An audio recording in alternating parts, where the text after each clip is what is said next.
皆さんごきげんよう、上川薫です。今回取り上げる話題は、川口クルド人問題の続報について取り上げていきます。前回の動画を見ていない人たちのためにも、まずはどんな問題があるかについて簡単にまとめておきます。現在トルコの特定地域の人たちが多く日本にやってきて難民申請を繰り返しています。それがあまりにも突出して、ある特定の地域に偏っているがために、入管が現地調査を20年前に行いました。その現地調査によって、その地域からやってきている人たちは、特に難民申請をするに値するような理由がないにもかかわらず日本にやってきて、日本に長期滞在状態を作り出して、出稼ぎ労働をしているというような結論を得ました。ところが、現地調査をするにあたってどのような人物かといったことをトルコ当局と情報共有したことが、これが人権問題であるとして日弁連が猛抗議、そして調査結果についても封印される事態へと追い込まれてしまいました。これが約20年前の出来事です。しかしその後も日弁連の妨害によってこのクルド人問題については難民申請に値せずという結論があるにもかかわらず長期滞在する人が絶えないというような異様な状態が続いています。前回の動画ではそうした問題に対して産経新聞が実態解明を進めるための現地取材を行った記事をご紹介しました。それは20年前入管が現地調査したのと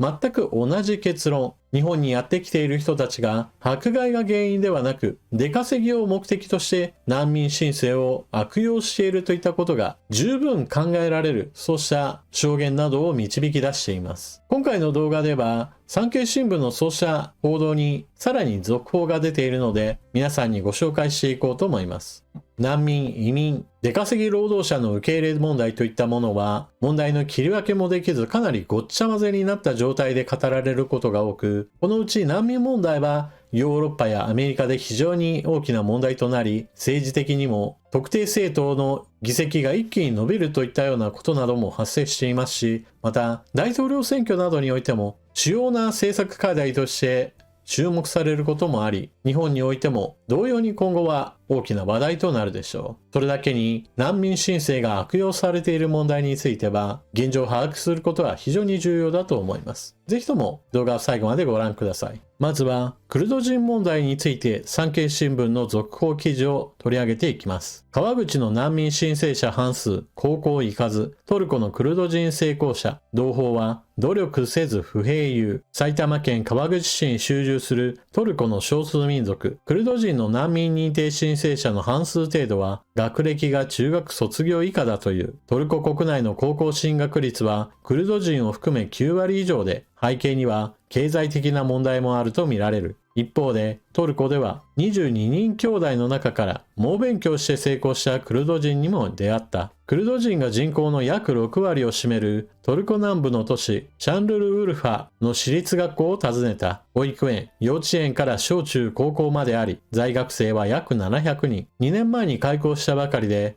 クルド人の生徒も少なくないという。経営者のクルド人ネジメディン・ゲンチさんは地元出身、経済的に貧しい農家の22人兄弟の21番目で、富岳して公認会計士の国家試験に合格。現在は親族らと学校2校、建設会社、バス会社、コンサル会社、映画館を経営しているという。小学校まで5キロの道を歩いて通った。休日は羊の放牧を手伝った。私は決して勉強ができた方ではないが、これまでクルド人だからと差別されたことなどない。クルド人地域は歴史的な経緯から複数の国に分割され、国を持たない最大の民族とも言われる。ただ、今回トルコで出会ったクルド人の多くは、社会的な立場に関わらず、トルコ人として振る舞い、クルド人かと尋ねると、なぜそんなことを聞くのかと、怪げそうな顔をされることも多かった。一方で、遺伝的な特徴などから顔を見ればわかると話す人もいた。現地さんは国家試験に合格したのも頑張ったからだ。そもそも自分がクルド人だからなど、これまで考えたこともない。彼はクルド系政党に投票しているというが、そのことで迫害も差別も受けたことはないという。日本で難民申請している川口のクルド人について尋ねると、自分の努力不足を棚に上げて、クルド人だからと不平不満を言っているだけではないか。トルコの教育制度は小中高がそれぞれ4年ずつあり、2012年から高校も義務教育になった。憲法に平等原則が明記され、民族的な出自による差別はない。公立の授業料は高校、大学まで無償で、競争は激しいが、教育機会の平等は保障されていると言える。この結果、高校進学率は上昇し、2022年度は 91.7%、大学進学率は4割程度となったが、義務教育にもかかわらず、高校に行っていない数%には、農村部に住むクルド人も少なくないという。現地の教育関係者は、農村地域はまだまだ子供を牧畜などで働かせている。親の世代は高校が義務教育ではなかったため、今も教育に意義を見出せない人も多いのではないか。トルコでは現在、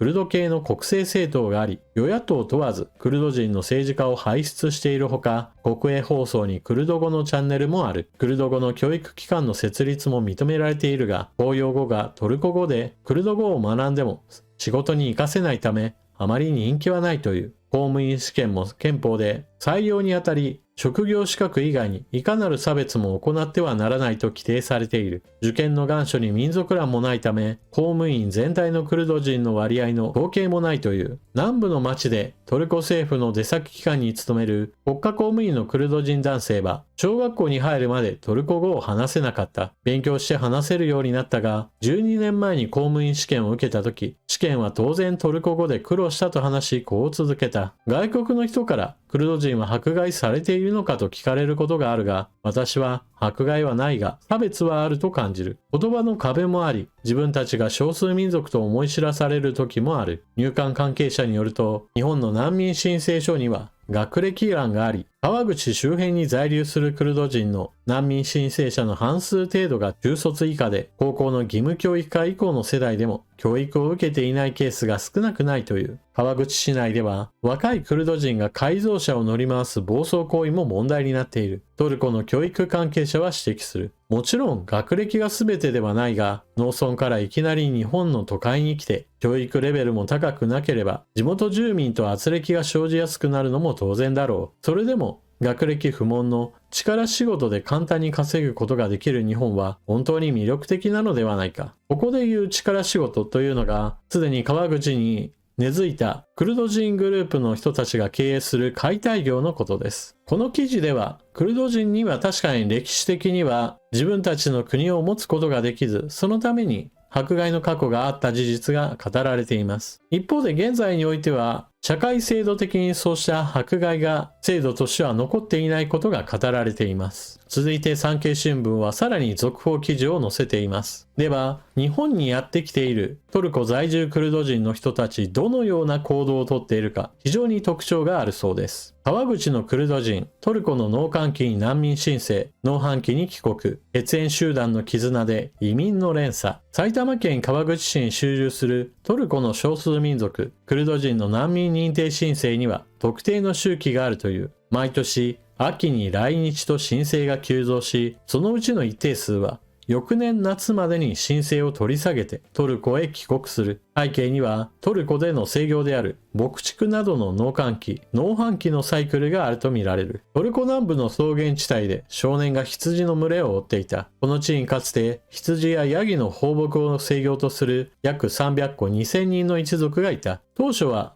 遊牧民だったが、その後数十キロ離れた2つの村へ移り住み、定住したという。日本での難民申請者が特に多い4つから5つある村のうちの2つの村だ。これらの村があるトルコ南部3県の出身者が難民申請者の8割を占める背景には、この一族の存在がある。2つの村のうち1つを訪ねると、出会った老人は、我々はその一族の出身だ。2つの村の村民は、元をたどれば、4つの家族にたどり着くと話した。こうした一族は、トルコ諸界でアシレットと呼ばれ、血縁関係と口伝いによる掟で結ばれている。トルコ人やアラブ人にも見られるが、特にクルド人は固い結束を誇るという。現地のクルド人男性は、私たちは一族の結束が強い上、子だくさんなので、親族が本当に多い。私もいとこが100人くらいいるので、結婚式は大変だった。川口で話を聞いたクルド人男性も、血のつながりはものすごく大切。親戚がヨーロッパにもオーストラリアにも、カナダにもいて、例えば重い病気になったら日本までお見舞いに来ると語った。一人が来日すると、同じ村の家族や知人が先に来た人を頼って次々と来日する移民の連鎖が起きる要因として、こうした共通の祖先でつながる血縁集団の絆があるようだ。入管関係者によると、クルド人の難民申請者は毎年、冬を迎え、農業や牧畜が農閑期となる10から11月頃に急増。翌年、放牧の季節が始まる5から6月頃帰国者が増えるという。昨年1年間のトルコ国籍の申請者約2400人のうち3割にあたる700人近くは今年6月頃までにすでに帰国した。入管関係者は、彼らは夏前になると問題が解決したと言って難民申請を取り下げ帰国していく。秋になると同じ人物が来日し、また問題が起きたと言って難民申請する。かつての東北地方からの出稼ぎのように農閑期に合わせた就労目的と考えられる。関係者によると、川口周辺では1990年代初めに来日した2つの村の一族を筆頭にいくつかの一族が在留している。先に来日して解体業を始めた一族が後から来日したクルド人やトルコ人らを雇用する階層構造も生まれているという。この記事では、なぜ特定地域の人たちが一斉に、そして継続的に日本にやってきて難民申請を繰り返しているか、その構造の原因というものが語られています。トルコでもともとの生活の基盤があり、しかし同時に仕事が忙しくない時期の出稼ぎ労働先として日本が選ばれている。すでに日本に定着している人たちが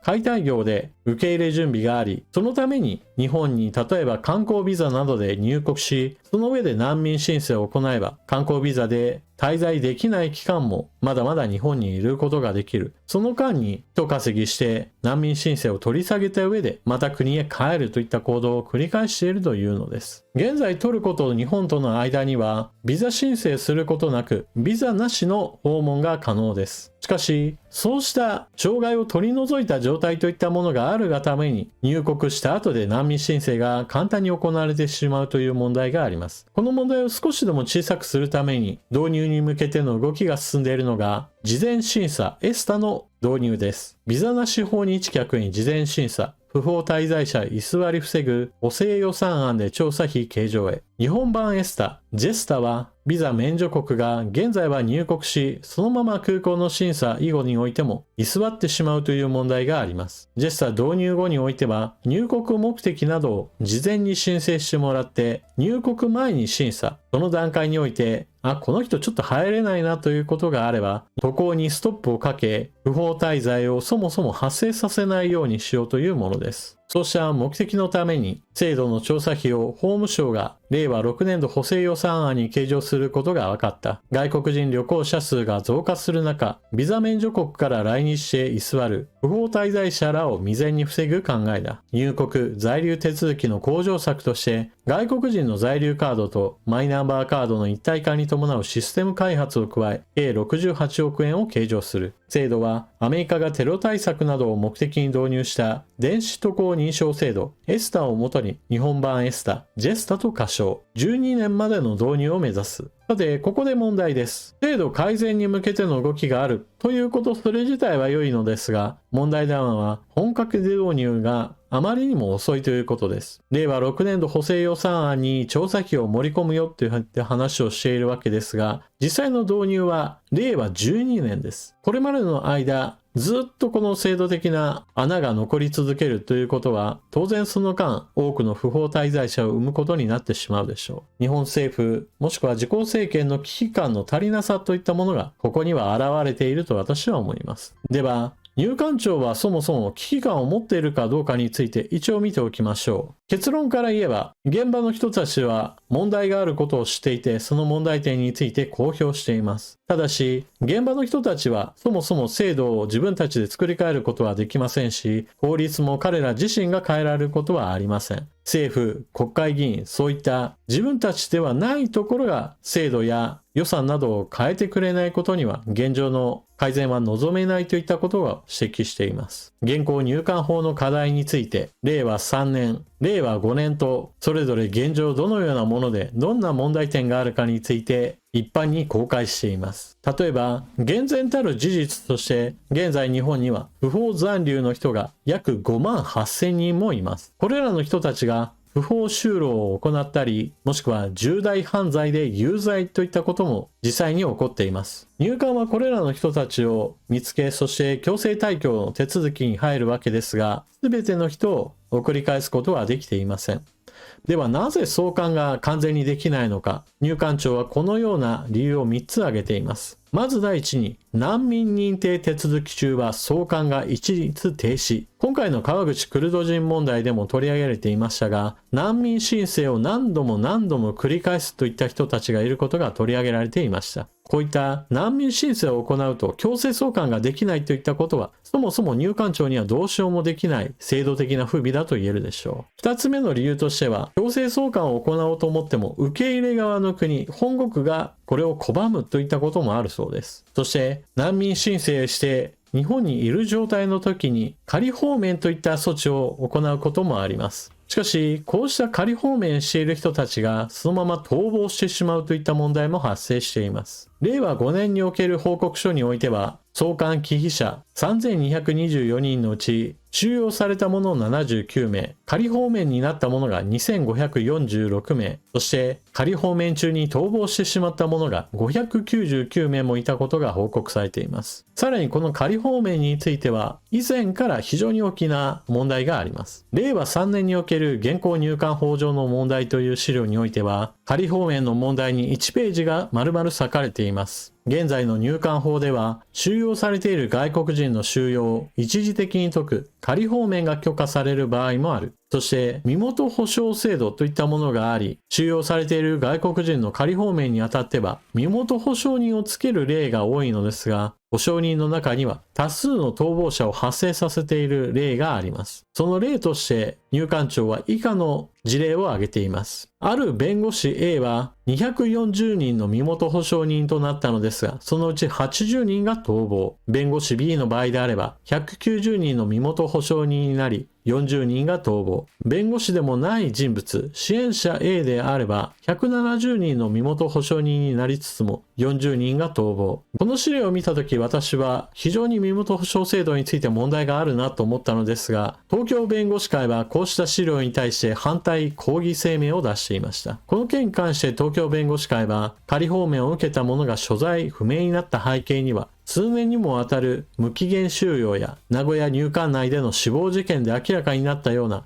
施設内の劣悪な処遇など入管収容上の問題があるにもかかわらず、あたかも身元保証人となった弁護士らに逃亡の責任があるかのように言及することは、弁護士が逃亡を助長しているかのような印象を与えかねないものであり、かつ不適切なものと言わざるを得ないとしています。しかし、身元保証人になっておきながら逃亡している人たちが大量に出ているといったことは事実として公表されるべきですし、だからこそ制度的に問題があればこれを改善するといったことが必要でしょう。入管法の改正に伴って難民申請を繰り返し行う。これが今までは無制限だったものが回数制限が行われるようになりました。ただしこの改正が行われたのは今年6月のことであり、これに伴ってようやく少しだけ改善したといったことが報告されています。しかし記事の中にもあったように、もともと難民申請を行っている人たちがもうこれ出稼ぎだなというのが現地調査で分かって20年ですから、非常に長い期間この問題の改善が十分なされていなかったことは明らかでしょう。また日本版エスタを導入することに伴って日本に来る前の段階からブラックリストを元にして弾くことができるという、さっさと導入すれば良いものについても実際には6年後といったことをめどにしており、非常に仕事ぶりの遅さといったものが目立ちます。こういった問題は残念ながら多くの国会議員たちにとって力を入れていないというのが理由としてあると思います。例えば衆議院選挙においても参議院選挙においても小選挙区においては、こうした難民問題について真っ向から取り上げても地元の選挙民の人たちにしてみれば、それ一体なんで自分の選挙区の国会議員が訴えているんだとしてほとんど評価しないでしょう。日本という大きな枠組みの中における制度である以上、特定地域の選挙区から出る場合においては全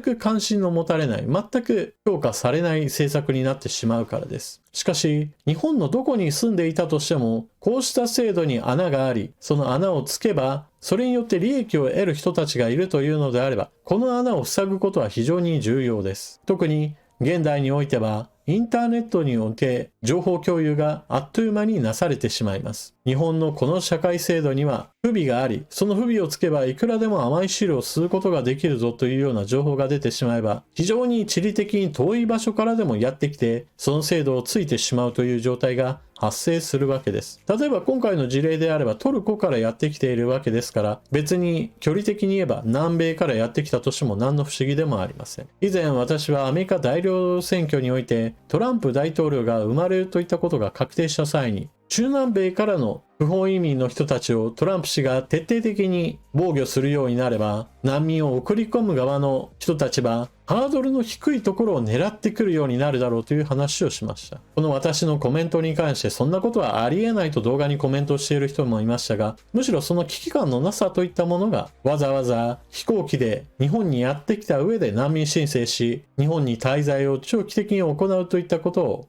招いているのです。日本人全員に関わりのある経済政策やもしくは税の制度などについての関心を持つのも大事ですし、それの一方において同時並行でこうした様々な問題についても関心を持つことは私は重要だと思います。というわけで今回の動画はここまで。埼玉県川口のクルド人問題について産経新聞が非常に重要な報道を続けています。地上波のニュース報道においては、私はこの問題についての言及は一切報じられていないと思います。しかし、ネットニュースだからといって重要性が低いわけではありません。中には非常に重要な情報も含まれているといったことは覚えておくべきことでしょう。それでは役に立ったなと思われた方はぜひとも評価ボタンのクリックと他の方への拡散もよろしくお願いします。それでは次の動画でまたお目にかかりましょう。またね。